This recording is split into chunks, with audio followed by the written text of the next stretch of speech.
Hello dear students, welcome back to the e-learning class of class 6 Hindi. आप लोगों को जैसा कि पता है कि हमने चांद से थोड़ी सी गप्पें जो कविता है उसको शुरू किया था। हमने इसकी सप्रसंग व्याख्या आपको करना सिखाया था। हमने स्टैंजा 1 पढ़ा था। आज हम 2 और 3 पढ़ के इस कविता को समाप्त करेंगे।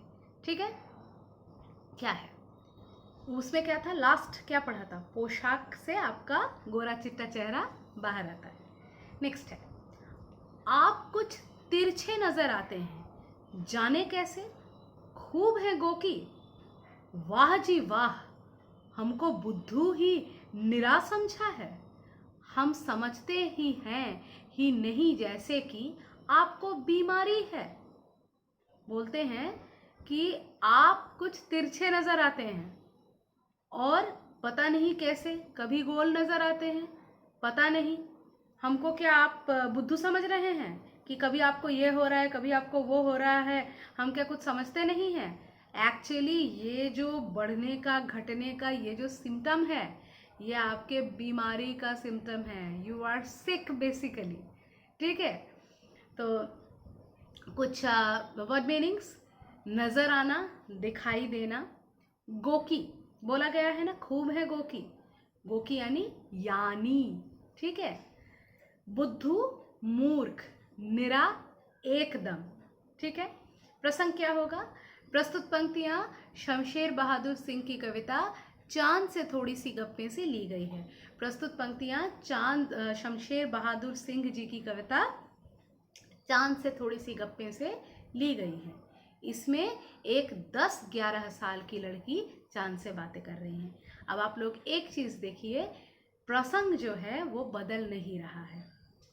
एक तो इसका पैटर्न जो है, प्रस्तुत पंक्तियाँ इन कवि द्वारा इस कविता से ली गई है, ये हर एक के लिए ये फॉर्मेट सेम रहेगा। और उसमें प्रसंग जो है उस पर्टिकुलर कविता के लिए, अभी आप क्योंकि आप उतने बड़े क्लास में भी नहीं चले गए हैं, तो फिर तकरीबन सेम ही रहेगा। इसमें वही लिखना है जो हमने पिछले में लिखा था। इसमें एक 10-11 साल की लड़की चांद से बातें कर रही है। ठीक है, क्या है, क्या कहती है, मैंने बता दिया, फिर भी आप कैसे लिखेंगे इसको सजा करके।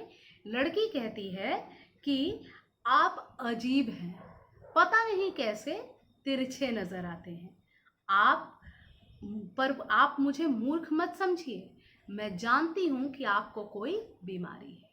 लड़की कहती है कि आप अजीब हैं, पता नहीं आप कैसे तिरछे नजर आते हैं, पर आप मुझे मूर्ख मत समझिए, मैं जानती हूं कि आपको कोई बीमारी है। ठीक है, ये हो गया हमारा स्टैंजा नंबर 2।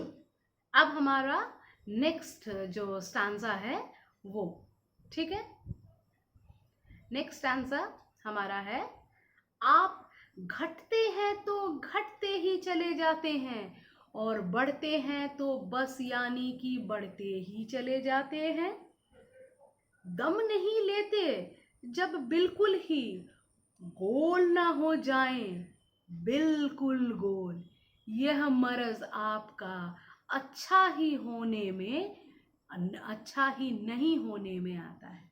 फिर से पढ़ते हैं, आप घटते हैं तो घटते ही चले जाते हैं और बढ़ते हैं तो बस यानी कि बढ़ते ही चले जाते हैं, दम नहीं लेते जब तक बिल्कुल ही गोल ना हो जाए, बिल्कुल गोल, यह मर्ज आपका अच्छा ही नहीं होने में आता है। ठीक है, वेरी इजी टू अंडरस्टैंड, क्योंकि बहुत सिंपल लैंग्वेज में ये कविता है। मरज यानी बीमारी, दम यानी सांस, तब तक दम नहीं लेते हैं जब तक कि आप पूरे गोल ना हो जाए।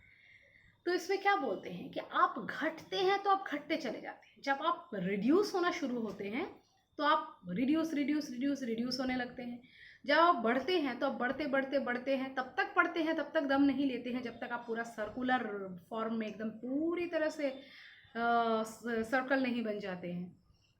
और ये जो आपकी बीमारी है ना, घटने की और बढ़ने की, मैं बचपन से देखती आ रही हूँ, ये तो क्योर होने का नाम ही नहीं ले रही है। ठीक है, तो सेम प्रसंग, 10-11 साल की लड़की बातें कर रही है चांद से, और प्रस्तुत पंक्तियाँ हमारे पाठ्य पुस्तक से में शमशेर बहादुर सिंह जी की कविता चांद से थोड़ी सी गप्पे से ली गई है। I am not repeating this part, आप जानते हैं इसको। व्याख्या। लड़की कहती है कि जब आप घटना शुरू करते हैं तो घटते ही जाते हैं, और जब बढ़ना शुरू करते हैं तो बढ़ते हैं, जब तक गोल ना हो जाए। आपकी ये जो बीमारी है ये ठीक ही नहीं होती है। आई रिपीट, लड़की कहती है कि जब आप घटना शुरू करते हैं तो घटते चले जाते हैं, और जब बढ़ना शुरू करते हैं तो बढ़ते ही जाते हैं, जब तक गोल ना हो जाए। ये जो आपकी बीमारी है ये ठीक ही नहीं होती है। ठीक है, इसके साथ यह कविता खत्म होती है, और हमारा जो है सब प्रसंग व्याख्या सीखने सिखाने का जो ये नया एक मौका मुझे मिला था आपको, ये भी समाप्त होता है। उम्मीद है कि अब आपको ये सब प्रसंग व्याख्या चीज़ कुछ नया, कुछ फॉरेन सा टर्म नहीं, मतलब फॉरेन यानी कि विदेशी टर्म आपको नहीं महसूस हो रहा होगा। आप अब इससे वाकिफ़ हो गए हैं और आप कर सकते हैं। तो आप लोग कोशिश कीजिए इसको कॉपी में करने की। सबसे पहले आप ट्राई कीजिए लिखने का, नहीं कर पाए तो बताइए, फिर हम आपको इसको प्रोवाइड कर देंगे। Okay, thank you students.